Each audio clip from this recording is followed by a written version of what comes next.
महाराष्ट्राच्या राजकारणात सध्या एकच प्रश्न सगळ्यांच्या चर्चेचा विषय ठरला आहे. शरद पवार राज्यसभेवर जाणार का नाही? महाविकास आघाडीने राज्यसभेची फक्त एकच खात्रीची जागा निवडून आणण्या इतकं संभाव्य बळ आहे, पण एकही जागा म्हणजे सध्या मविवासाठी प्रतिष्ठेचा प्रश्न बनलाय. 3 पक्ष, 3 वेगवेगळे दावे आणि पडद्यामागे सुरू असलेलं सत्तेचं गणित. आज आपण समजून घेणार आहोत मविआमध्ये नेमकं चाललंय काय, शरद पवारांची कोणती का झाली आणि ही जागा अखेर कोणाच्या पदरात पडणार.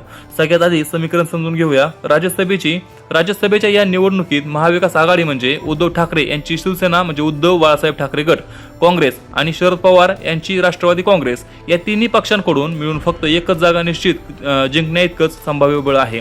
आता इथंच खरी अडचण सुरू होते. काँग्रेसचा आग्रह काय, तर राज्यसभेत विरोधी पक्षनेते टिकवण्यासाठी काँग्रेसला स्वतःचा खासदार हवा. तर जर ती जागा दुसऱ्या पक्षाला दिली तर दिल्लीत त्यांची ताकद एकदम कमी होऊ शकते. उद्धव ठाकरे यांची भूमिका काय, तर मविवामध्ये सर्वाधिक आमदार त्यांच्याकडे आहेत, मग जागा सोडायची का? त्यातच प्रियंका चतुर्वेदी यांना पुन्हा राज्यसभेत पाठवण्याचा त्यांचा ठाम आग्रह असल्याच्या चर्चा. म्हणजे काँग्रेस म्हणते जागा आमची, ठाकरे म्हणतात जागा आमची, आणि मग येतो तिसरा खेळाडू. गेल्या काही महिन्यापासून शरद पवार यांची भूमिका अनेकांना संभ्रमात टाकणारी होती.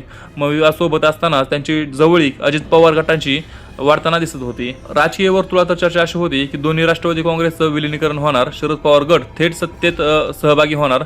अगदी संभाव्य खात्यांचं वाटपही ठरल्याच्या चर्चा. अमोल कोल्हे प्रदेशाध्यक्ष, रोहित पवार राज्यमंत्री, जयंत पाटील अर्थमंत्री, सुप्रिया सुळे केंद्रीय मंत्री, हे सगळं जवळपास ठरलं असल्याच्या चर्चा रंगल्या होत्या. म्हणजे जर विलिनीकरण झालं असतं तर राज्यसभेचा प्रश्नच संपला असता. तर मित्रांनो, राजकारणात काहीच कायमचं नसतं. एक अशी घटना घडली जिने सगळं चित्रच बदलून टाकलं. विलिनीकरणाच्या चर्चांवर अचानक ब्रेक लागला, विश्वासाचं वातावरण ढासळलं आणि मविवामध्ये संशयाची ठिणगी पडली.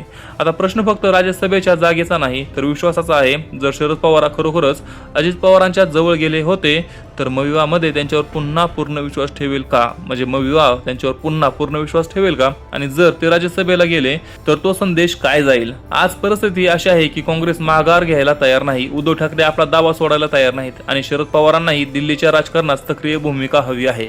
एक जागा, 3 दावे आणि वाढता अविश्वास. म्हणूनच शरद पवारांची कोंडी वाढली आहे. मग पुढे काय होणार? शरद पवार राज्यसभेवर जाणार का, की मविवात मोठा राजकीय भूकंप होणार, की अजून एखादं अनपेक्षित समीकरण समोर येणार? ह्या सगळ्या प्रश्नांवरती तुमचं मत काय आहे आम्हाला कमेंट करून नक्की सांगा. आपण भेटूया पुढच्या व्हिडिओमध्ये. तोपर्यंत जय हिंद, जय महाराष्ट्र.